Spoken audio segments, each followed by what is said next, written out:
فبأي آلاء ربكما تكذبان فيهما فاكهة ونخل ورمان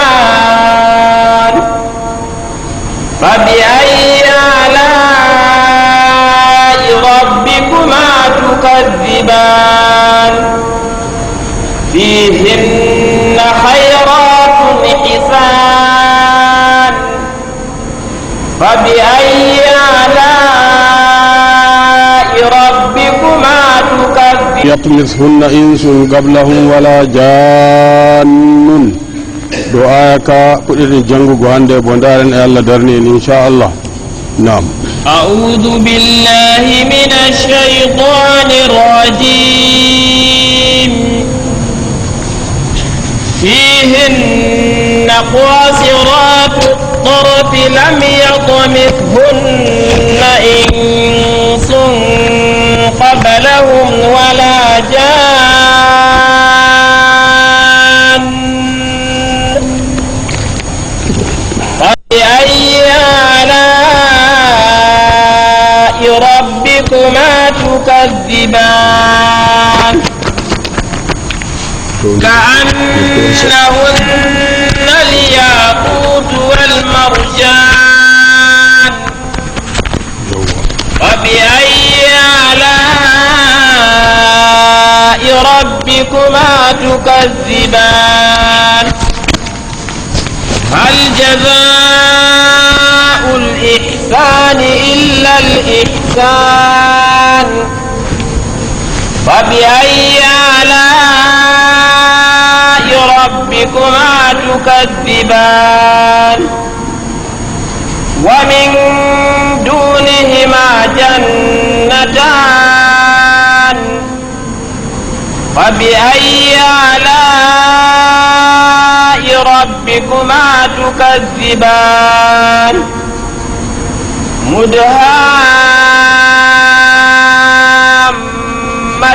مدهامتان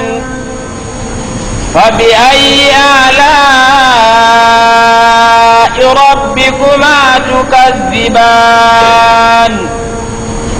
إنني آيات درا بجلب دعاء چپن دي جوي انجي غوابا غني إبراهيم جنگل en jonta do en do tokko tafsiru man de ko modi be chappir aya jaman Allah tin do bangi do wi fihinna gasiratu tarfi ay woni har aljannaji didi woni har mudum ramma gite en be darata worbe janan be seyde worbe mabbe dum be kambe rewbe be ay fil jannatayn woni har aljannaji didi al mazkuratayn inna didi janguno den kenya har mudum do kongol waqila wiyama fihinna woni har aljannaji man ay walla fil furushi woni har bi'itte allati batainuha de cuudidum mudum min istabragin wiyete lumci harir tekkude mudum gas wa gasiratu tarfi ko wiyete gasiratu tarfi bo nisaa'un dum rewbe go yaksurna absarahunna aw yuksirna absarahunna benen dammidi gite mabbe ala azwajihinna do worbe mabbe tan la yanzurna ila ghayrihim be darata tan worbe mabbe manaman dum be aljanna kambe bolwante hurul aynin kambe bolwante ayaka allatin do bangi do lam yatmithunna insun qablahum wala jannun ni jawmirawo bangi do wi rewbe sifabe be darata worbe se worbe mabbe do lam yatmithunna insun qablahum wala jannun mo be meday memego memrego gorko lattido mo ginnawol be bi adama fu meday mem gobe manaman dum rewbe perwayen ni Allah wadi be sey bi bal janna ben gendata gendal be mabbe gendal gorko be debbo banno wadata sey ben man tan woda ko medi mem gobe to haado lam yatmithunna do modi boya damsu ko weta damsu wando aliftidadu manama hawrugo be debbo arande marrare arande o meda teego wa huwa nikahu bitadmiyati kanju wete teego hawtugo be mako den dum wada batte tadmiya yiinugo yiyam wada hakkunde mabbe nden wa huwa ma yakunu awwala marratin tutahu fiha almar'atu o wi kanjum man kadi wiyete marrare arande debbo hawtete be muɗum o anda gorko manaman nden wiyete ɓe nangimo jungo ay lam yujami'hunna qablahum yeeso woɓɓe ɓeeɗo ɓe Allah hittitani ɓeeɗo ande kawra be rewɓe ɓeeɗo woda goɗɗo meeɗi hawrugo ɓe maɓɓe ahadun goto goo qala muqatilun imam muqatilu wi li annahunna khuliqna fil jannati ngam kamɓe man ɓe tagama har aljanna kanjum waɗi kadi wala goɗɗo meeɗi memgo ɓe Allah teddiniri jeyaɓe muɗum hulɓe mo ha duniya ɗo ha kuji sare lahira ndani ka annahunna alyaqutu wal marjanu ni Allah wi sifa maɓɓe ɗo bo sifa maɓɓe kamɓe rewɓe ɓe aya 59 o wi ka annahunna alyaqutu wal marjan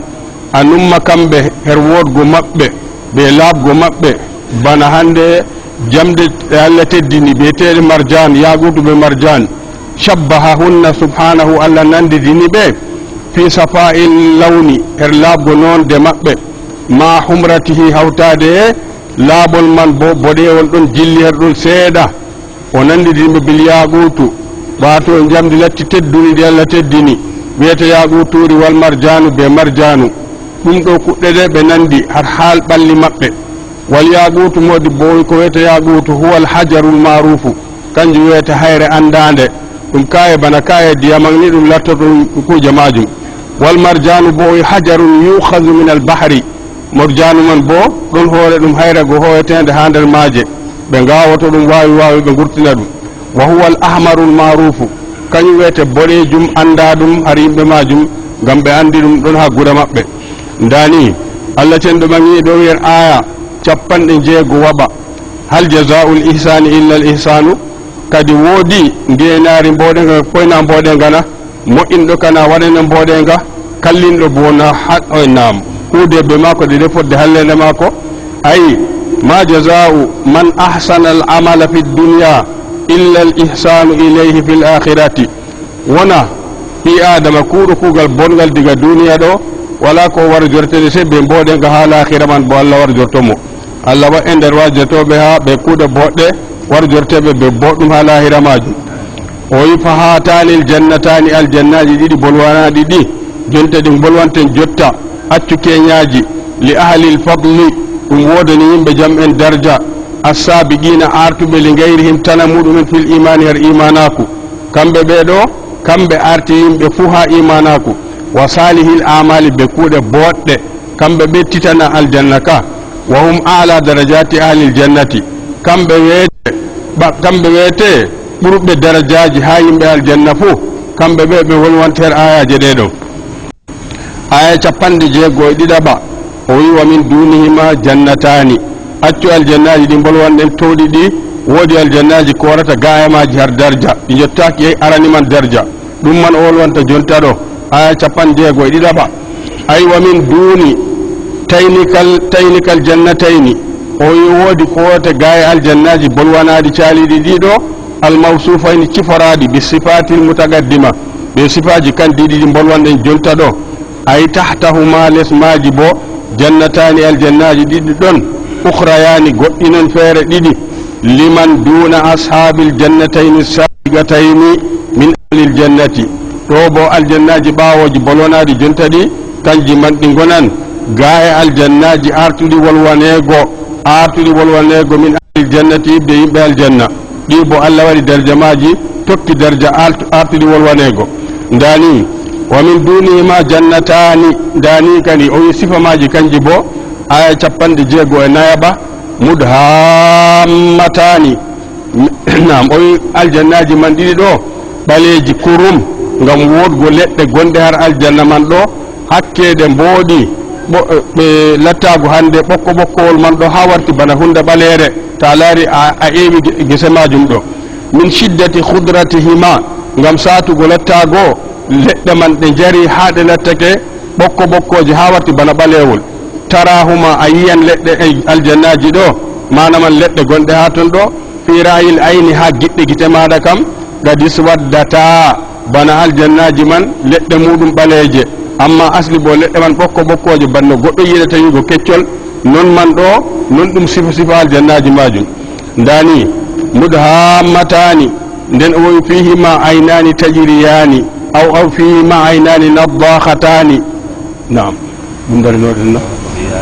naam fa bi ayi ala'i rabbikuma tukadiban aya kaka ɗo tokki ɓawo aya garka fo fa bi ayi ala'i rabbikuma tukadiban moƴƴe ɗe jawmirawo ɗe waɗa ɓe cappake en kadi bo ha ɓe janga ayaji man gaɗen yeeso inchallah konngol allah cenɗo fihima aynani nadakhatani aya 16 waɓa ɗum jangete nanen ɗum inchallah ɓawa ɗon ko en tafsiru man nam فيهما عينان نضاختان فبأي آلاء ربكما تكذبان فيهما فاكهة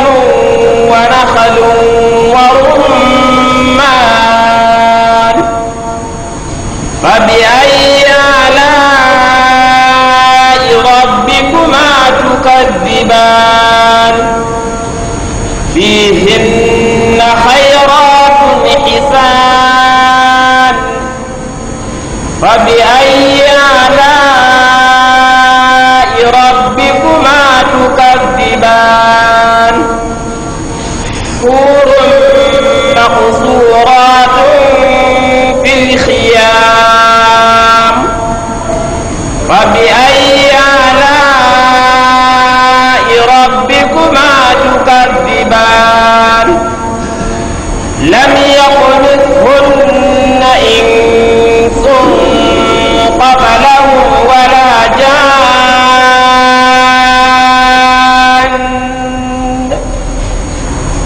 فبأي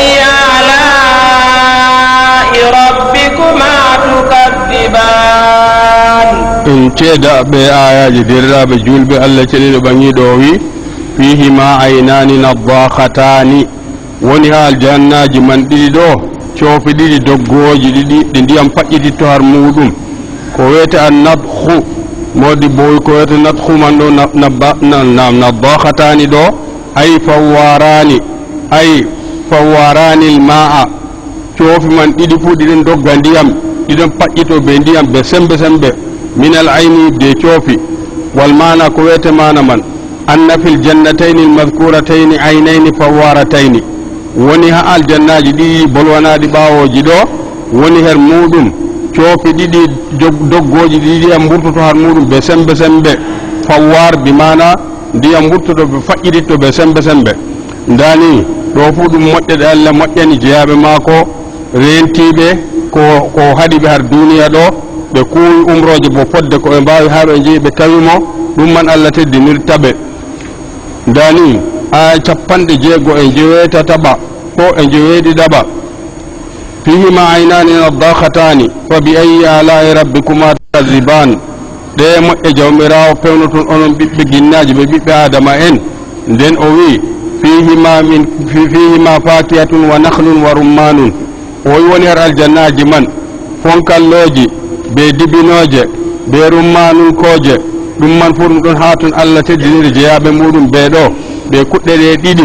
o wi hussisata ko waɗi hande kuɗɗe ɗe kertora har boliɗe nakhlu be rummanu ɗo o ɗum hertorama her boliɗe ko waɗi limazidi husnihima ngam kanjum man wodgo majum ɗon ɓesdi dow nuttuɗum har kuje goɗɗe kadi ko wiyete fonkalloji man wa kasrati naf'ihima ɓe nafakka ko woni ha dibinoje be rummaninkoje ɗo nafakka man ɓuran ko woni ha hande fonkalloji goɗɗi fu muɗum te en dardi o bin nisbati te en dardi ila sa'iril fawakihi te darde ɗum ɓe fonkalloji luttuɗum ko ñamete ɓawo ñamande mawde ko ƴakkete kam pat nden kam dibinoje man ɗo ɓe rummaninkoje man kanjum ɓurata hande margo fayida ha hokkata fayida ha ɓandu ɓi adama ndani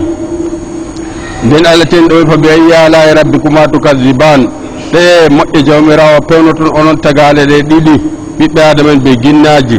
nden o wi fihinna khayratun hisan nder aljannaji man ɗo kadi bo woodi rewɓe lattiɓe woɗɓe marɓe khayru al khayratu umodi boy ko wiyete khayratu man hiya zawatul fadli kamɓe rewɓe man marɓe darja minan nisa'i de rewɓe ɗum wolwana khayratul akhlaqi woɗa gikku en jamum hisanul wujuhi woɗa geece en jamum ɗuman wiyete kanjum fihinna khayratun hisanun fa bi ayi ala'i rabbikuma tukazziban kadi moƴƴe jawmirawo ɗe moƴƴi dow moɗon pewnotun onon ɓiɓɓe adama en jinnaji ko waɗi noon man pewnotun moƴƴe jawmirawo aya 71 hurun maksuratun fil khiyami ɗo sifa rewɓe majum o wi en fihinna khayratun hisan ha ɗo bo wi hurun maksuratun fil khiyami kamɓe man hurul ayni en feeco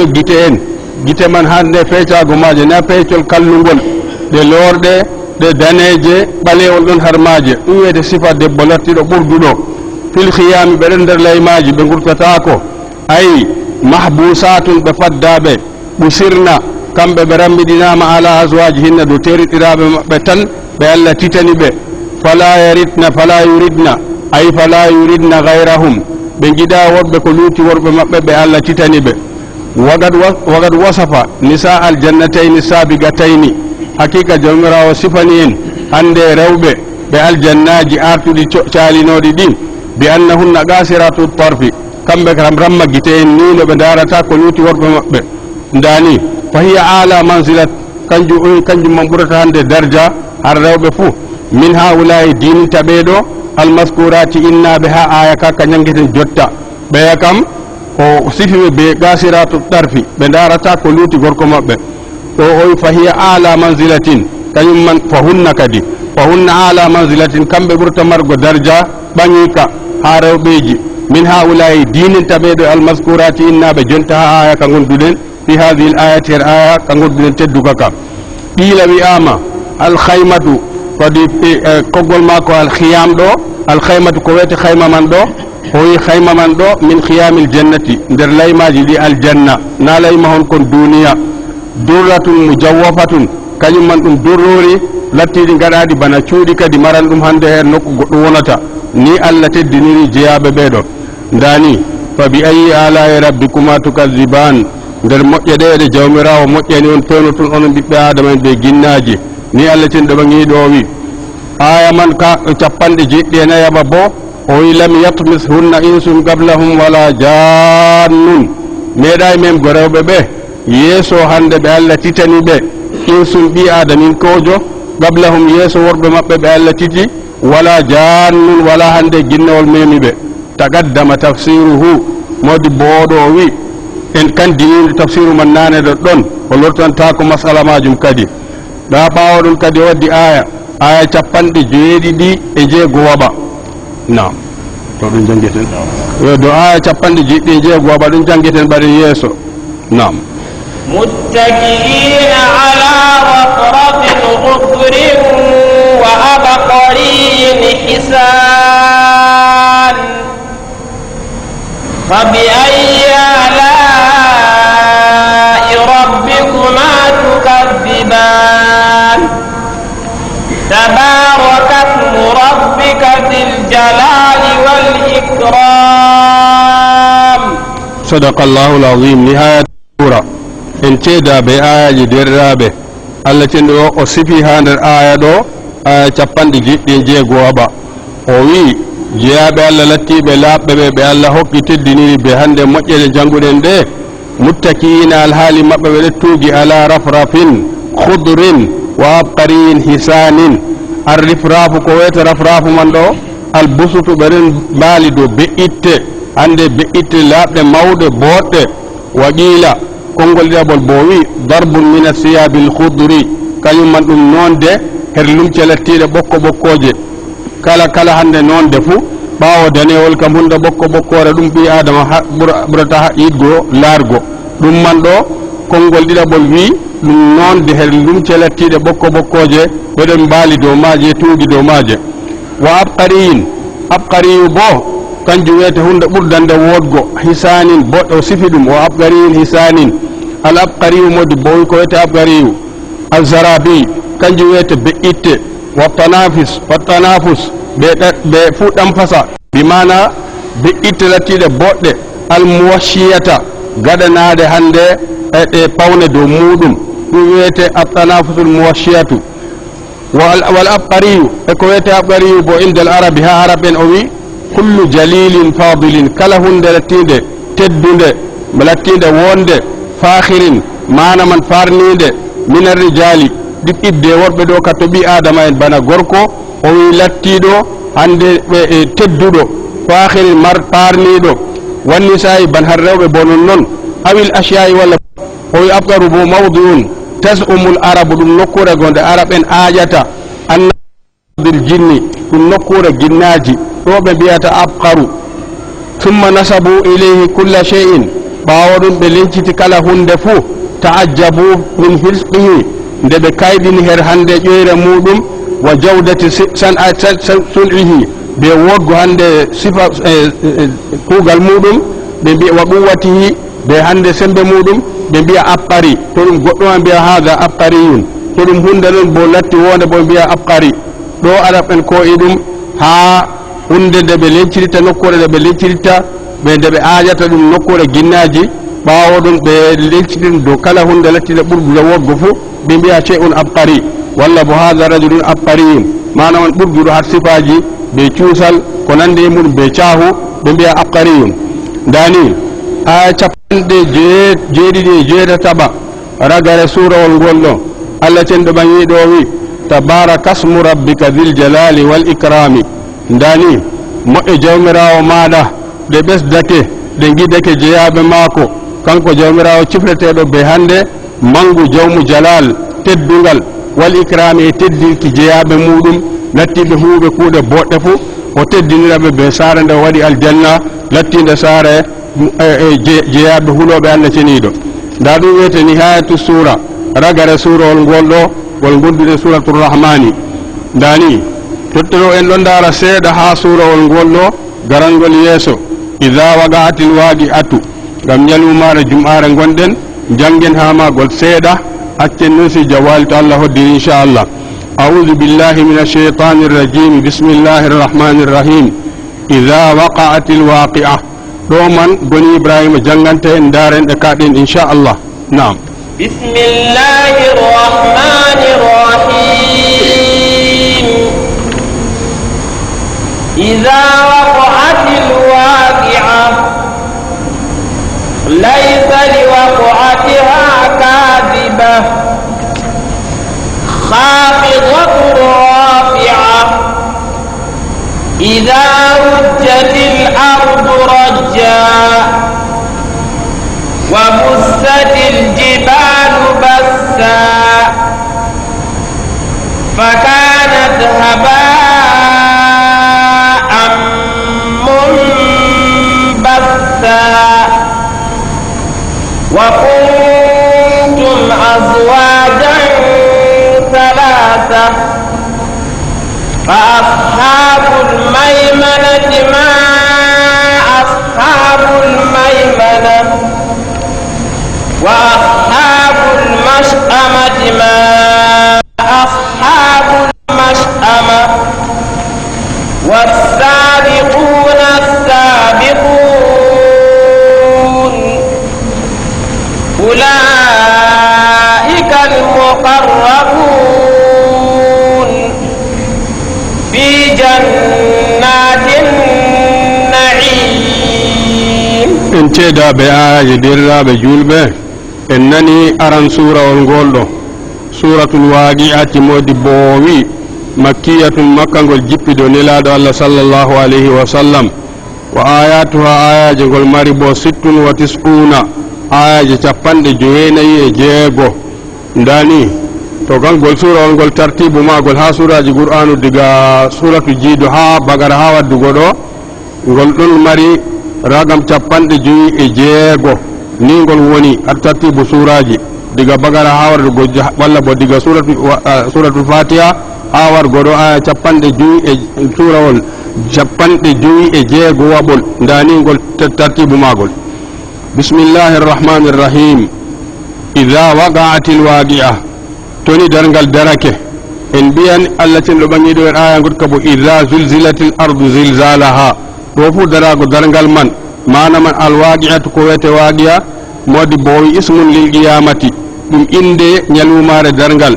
كالآزفة بان الله أزفت الآزفة ليس لها من دون الله كاشفة أزفة من بمعنى بدتاغو معنى من كان يويت فتن كالكال بالواقعة وغيرها تنمودم nden o wi ha aya ɗi ɗaɓa laysa li waqatiha kadiba woda to ñalumara mata nde ukkake wala ko fewnata nde ay la yakunu inda wuqu'iha takdibun wakkati ukkago darngal ɗo woda yonki fu fewnata hande ukkago wakkatiyel majum ngel ɗo wal waqi'atu huna modi boy ko wete waqi'a man ha nokkure nde hiya nafhatul akhiratu kanjum wiyete fufande nde israfilu fufata her luwar ragarere kayre wiyete waqi'atu ukkago darngal man waɗi fa ida waqa'at toni fufande nde waɗi nde ukkake indal basi wakkati ummugal lam yakun hunaka takdibun biha aslan woda hunde fu fewnata hande ukkago wakkatiyel ngel ɗo aslima woda hande pewnowo ɗum ndani o wi ha aya tataba khafidatu rafi'a mana man ñalumare nde to nde ukkake kayre man nde tonan yimɓe woɓɓe bonde lestinan ɗum warta yimɓe mere ay khafadat aqwaman ñalde man nde to nde waɗi kayre man nde lesna yimɓe kanu lattinoɓe fi duniya ha duniya ɗo marfu'ina kamɓe wiyete towɓe marɓe darjaji no wa humul kafaratu kamɓe wiyete heferɓe min ahalil jahi marannoɓe alhorma ha duniya ɗo wal fasagati ɓe fasiki en min ahalil manasibi maranɓe darjaji har kuuɗe har ardule walgina marannoɓe jeydi ha duniya ɗo kamɓe pat ɓe garta hunde mere ñande majum wa rafa'at aqwaman ñalde man nde ida waqatil waqi'atu man to nde waɗi nde ɓanta woɗɓe bo kanu lattinoɓe fi duniya ha duniya ɗo mamurina jaalaɓe wirnaɓe bana hooyi a nastini goɗɗo nder ndiyam ha moɗimo ni ɓe gonno min ahlil imani rimɓe imanaku ɓe bo allah ɓanta ɓe ñande majum ndani e ndey ɗum waɗata ida rujjatil ardu rajjan wa bussatil jibalu bassan fa kanat haba'an mumbassan wa kuntum azwajan salasatan aya nayaba allah wi ida rujjatil ardu rajjan ay turajju kama yurajju assabiyu fil mahdi lesdi ni ndi dimbete bana ɓinguel ɗum woya ha dada muɗum ɗum dimba ɗum ha o de'ita dow be'ittede bambare mako hatta yan hadima ha lesdi man fu ndi yibba kullu ma alayha ko woni dow maari pat yibba lesdi ni dimboni ha kala ko woni dow maari fu yibba darata ko wa yankasira kullu shay'in min aljibali ko woni latti koseje ko woni dow lesdi man pat ɗum yewa ɗum warta hunde mere warta maaroga mere wa gayriha e tana muɗum wala ko lutere dow lesdi ɗo dari mari hande darago dow lesdi ɗo abadan to ñande man to banni waɗi kadi wa bussatil jibalu bassan al bassu o wi al fattu koseje mo petama garti hunde mere yugalu bassa shay'u idha fattahu bassa shay'a idha fattahu hatta yasira futatan mana man wiye ha wolde arab en bassa shay'a goɗɗo o sampiti hunde idha fattahu to sampitinde hatta yasira hande latto futatan feere feere peton ɗum latto kuje feere feereje ɗum latto hunde na hawtude banno nde wonne nane ndani to non man waɗi fa kanat haba'an mumbassan koseje man ɗe latto ɗum collaje mere bana hande budire ay gubaran sollare mutafarrigan sankitinde muntashiran sankitinde kalladhi yakunu fil quwwati ka hay'atil gubari banno giyata ha finerti suudu maɗa ɗo man woodi kuje natto jeylinage nasti a yiyan kukon ni banni asaman man koseje tammi wartugo ndani ɗum ɗo fiira hakkude saman e lesdi nden allah wi ñande man kadi aya jeeɗɗaɓa ɗo wa kuntum azwajan salasatan on lattoto kadi onon ɓiɓɓe adama en mana man none tati feere feereje ay asnafan none salasatan tati ndani allah ten ɗo ɓangi ɗo ni ɓe cendoto gaɗa geɓe tati ñande man aya jeetataɓa fa ashabul maymanati woodi ɓen lattiɓe hooƴoɓe ɗereji mum ɓe juuɗe ñaame ni allah ten ɗo wi ma ashabul maymanati hunde nde andinma yakeje ɓe jaɓoɓe ɗereji ɓe juuɗe ñaame ɗo ni darja maɓɓe hayɗin yakeji maɓɓe ay ashabul yamini kamɓe wiyete jaɓoɓe ɗereji ɓe juuɗe ñaame wa humul ladina kamɓe wiyete ɓe kañum yuhadu bihim zatal yamini ɓe koƴire gal jiha wakere ñamre allah waɗa ɓe malaika en koƴaɓe gal wakere ñamre ilal jannati jara ɓe ha aljanna ay ayyu shay'in hum fi halihim wa sifatihim mana man haydin an nanan do ɗume wiyete hunde nde latti halwol maɓɓe e ɗum wiyete sifa maɓɓe dani ha hokka en sifa maɓɓe ɓe kam en nani allah hooƴaɓe gal wakkere ñamre ɓe nastine aljanna nden aya jeenaya baba allah wi wa ashabul mash'amati woodi ɓe hande wakkere nande bo kotirte ma ashabul mash'amati hunde haydi ni hande ɓeɗo bo lattiɓe jaɓoɓe ɗereji ɓe juuɗe nane alladina ɓen yukhadu bihim hooƴeteɓe nangirteɓe zata shimali ɓe koyre wakkere nande ilan naari ha yite jahannama e allah ren en yite jahannama e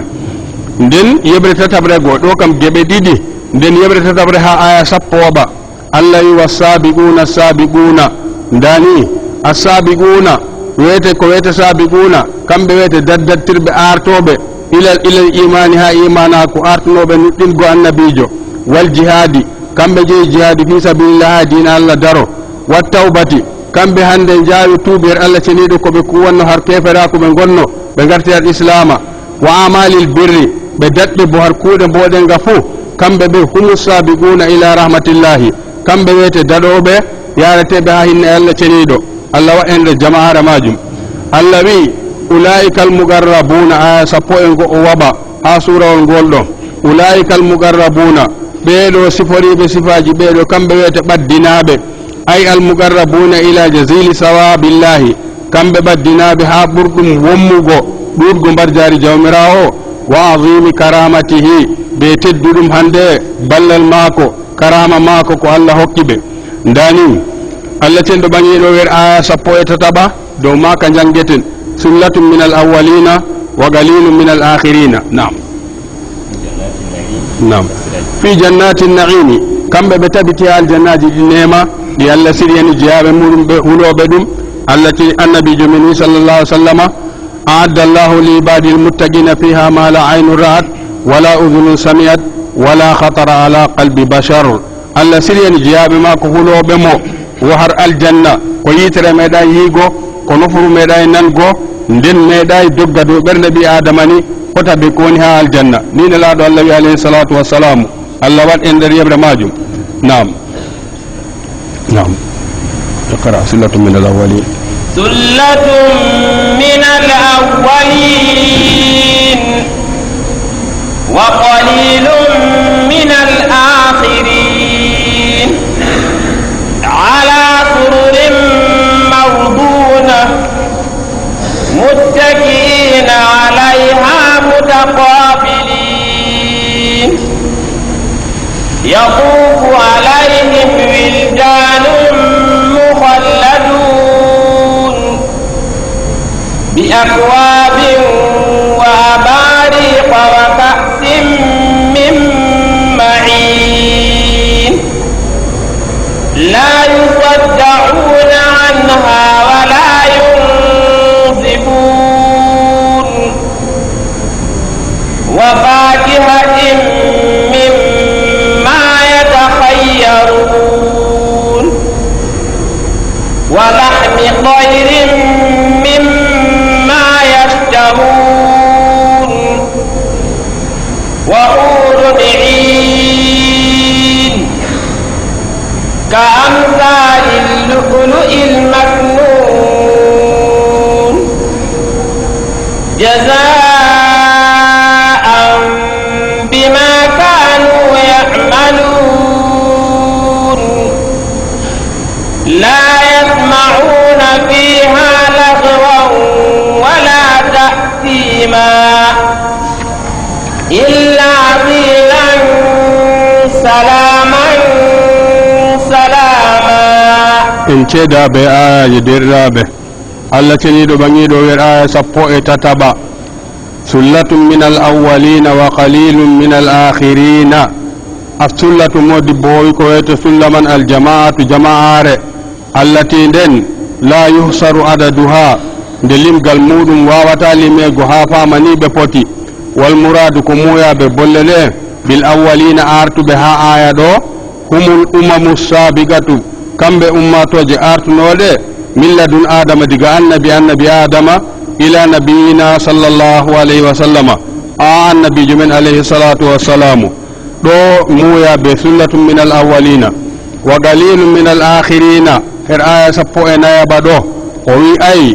min hadihi l ummati famarɓe hande her ragare en her ummatore nde ɗo wa summu qalilan ko waɗi ummatore annabijo nde ɗo wi بالنسبة تندردي إلى ما كان قبل من كان قبلهم بين آتوا بكم تندردي نوكا انتوان بيدو كم فمر وهم كثيرون بيبوء لكثرة الأنبياء فيهم قمدود أن بوين بألا نيلي هر جماعة أمات وجماعة وكثرة من أجابهم تندردي بو بين جابي بأن بوين ماجم آتنو ببيدو دو كونغول وقيل كونغول إذا بولوي المراد كمويا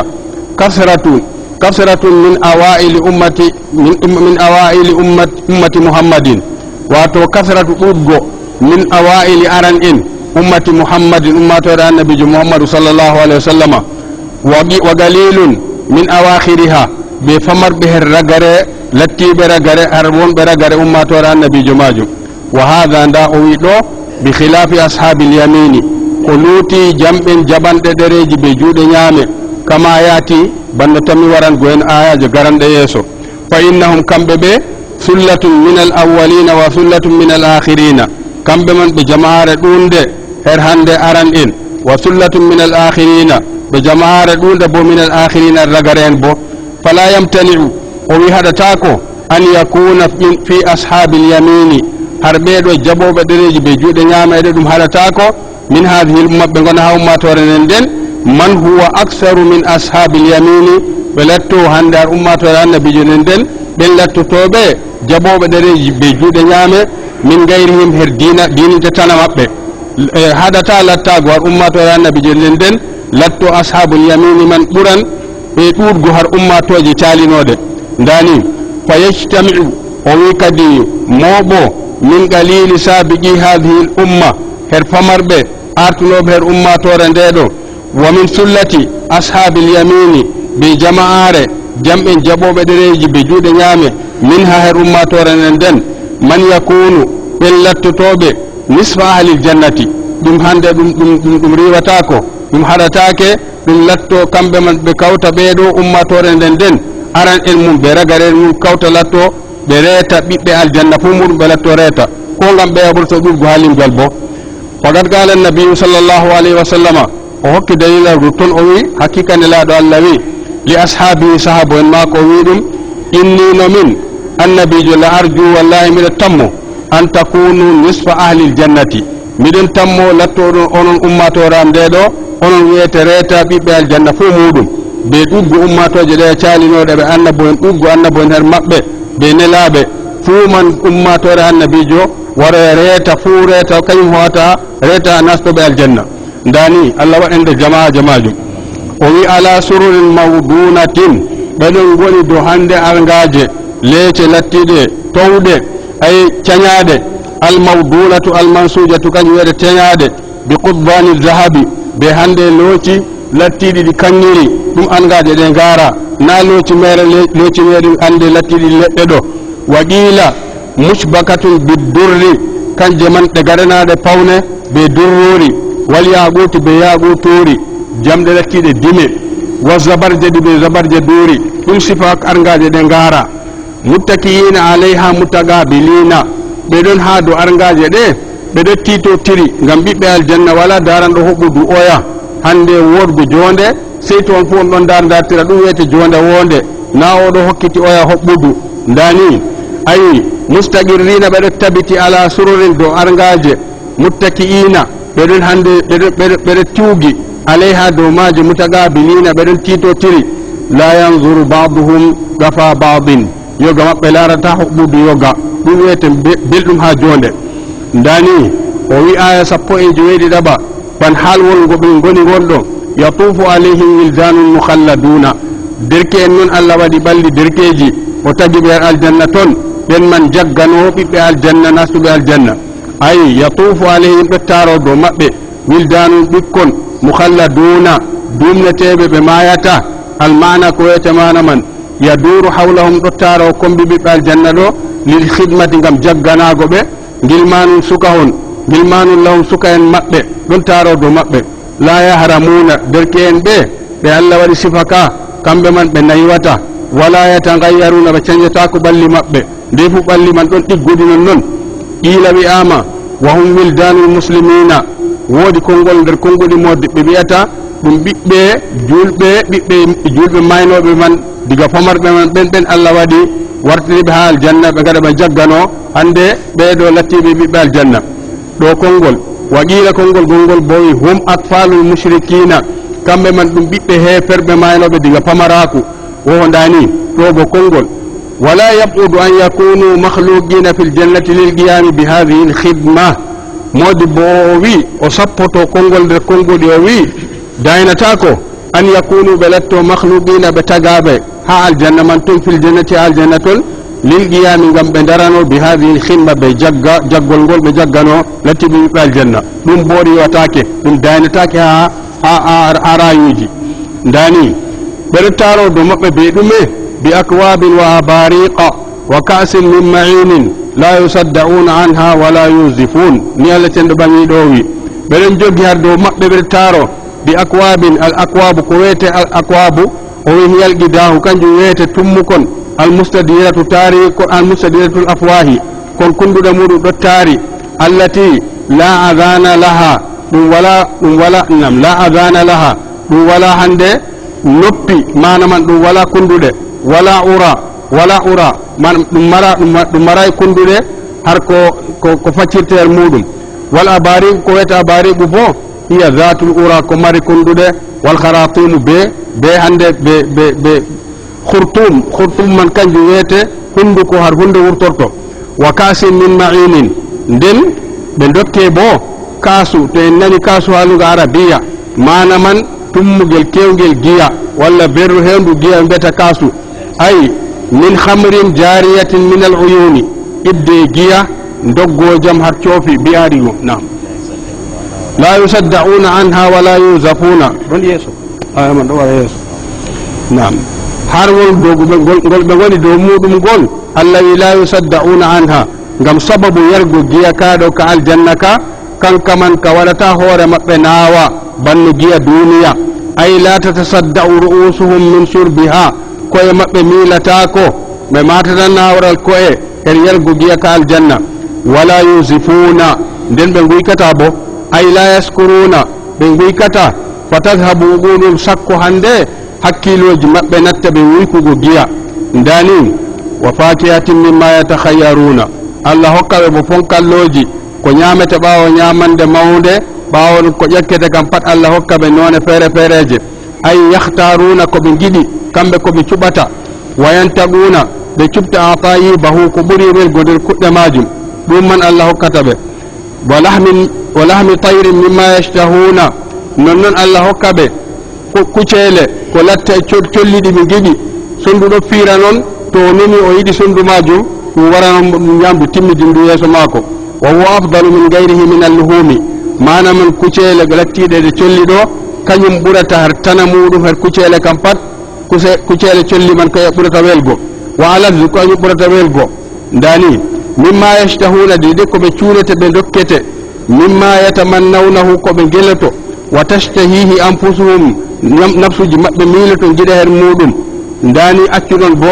Allah wi aya no gasa ɗiɗaɓa wa hurun inun Allah hokkaɓe rewɓe lattiɓe hurul ayni en ay nisa'u hurul in rewɓe maɓɓe latti hurul ayni en wooda gite en woɗɓe gite man bo boɗɗe lorde bo boɗɗe wal huru ko wiyete huru man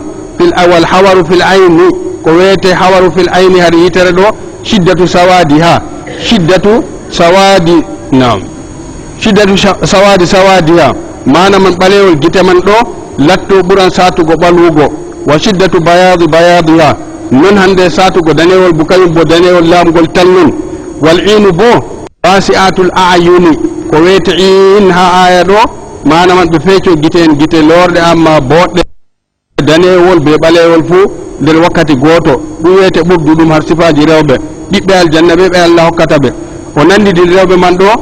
ka amsali lu'lu'il maknuni ɓe nandi bana lu'lu'uri ndi meeɗay memego be jungo daga wurtago wajawujo mum ni banno sifa mum woni al lu'lu'ul maknunu ko wiyete kanjum huwa alladhi lam tamassuhu al-aydi kanjum wiyete ko jungo meeɗa men goɗum wala waqa alayhi al-gubaru sollare bo meeɗa men goɗum ndani fa huwa ashaddu ma yakunu safaan kañum man ɓurata hande labbo laabol caatugol marata hal harwol ngol o diga memaka shabbaha bi nisa al-jannati allah nandi dini be hande be luulu uri ɗo be ɓiɓɓe aljanna rewɓe aljanna fi bayadihinna hen ranugo maɓɓe wa husni alwanihinna be wodgo noone maɓɓe wa safaiha be labgo noone maɓɓe ko waɗi o wi jazaan bima kanu yamaluna ase ɗum mbar jaari ko ɓe latti ɓe ɗo wanino allah ha duniya ɗo kuuɗe maɓɓe boɗɗe ayi yufalu bihim dalika huwoɓe ko wiya ɗum ɗo huwoɓe kamɓe ɓiɓɓe aljanna kulluhu kala muɗum lil jazayi ngam warjagoɓe ala amalihim dow kuuɗe maɓɓe allah wi la yasma'una fiha lawan wala ta'siman ha aljanna man ɗo kadi ɗum laamu timmidingu ɓe nanata ha toon bolle langaw bolle mere bolle kalluɗe nanatake wala ta'siman nden bolle hande gaddande ha yara ha zunuba bo woda ha toon shatman wala felore wala masaman wala zunuba ko waɗi li annaha laysa fiha ahadun yatakallamu bima fihi ismun o wi gam aljanna ɗo wona ha maka goto goo bolwanɗo bolle gadanɗe jaranɗe ha zunuba illa qilan salaman salama sey ɗum nanete aya no gas e jeego waɓa o wi illa qilan sey konngol salaman salaman kalimatu salaman ngol salamun qawlan min rabbirrahimi ɗo sey kanjum ɓe nanata ay illa an yaqulu koynaɓe mbiya salaman salaman jam jam ɗum woni her maɓɓe yuhayyi baduhum badan bisalami yoga maɓɓe sana yoga silmino do yoga bisalami be silminawo ngoɗo ɗum man wiyete ɓiɓɓe aljanna ɓeɗo allah waɗ en nder yeɓra majum fodde nde kenitoroen ɓe mara ha tafsiru ñalumare hande so jawal to allah hoddiri hawrugo men en koccino boniɗe nane ɗo jumare ɗum wakkati ɓilliɗo yimɓe maran hande cukleji ɗuɗɗi kaɗen ha ɗo kadi inchallah allah fondu en e sawaba allah waɗ en nanaɓe konngol bongol hutiniroɓe ɓe magol wa sallallahu ala nabiyil karim wa ala alihi wa sahbihi ajmain wassalamu aleykum wa rahmatullahi taala wa barakatuh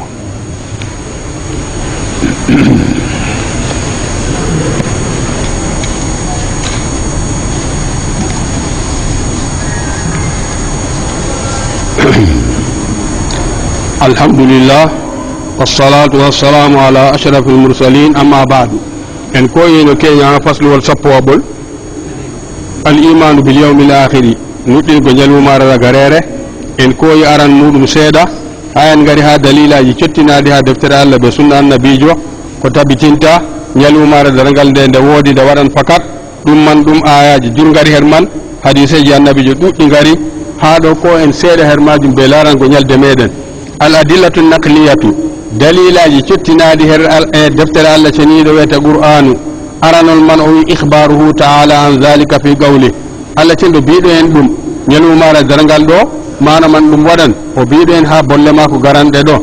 allah wi kullu man alayha fanin kala ko woni dow lesdi ɗo pat tammi reego mana man kala ko woni dow lesdi pat tammi maygo wa yabqa wajhu rabbika lutta zati jawmirawo maɗa dul jalali jawmu hande teddugal wal ikrami e teddirki jeyaɓe muɗum lattiɓe hande woɗɓe ha suratul rahmani aya ka wari arrahmanu ngol jangoɗen nane ɗo wa fi qawlihi wariyar kongol allah ceniɗo wa ma jaalna li basharin min qablika al khulda afa in mitta fahumul khalidun kullu nafsin dha'iqatul maut wa nabluukum bisharri wal khayri fitnatan wa ilayna turja'una ni allah cenɗo ɓaŋiɗo wi kullu nafsin kala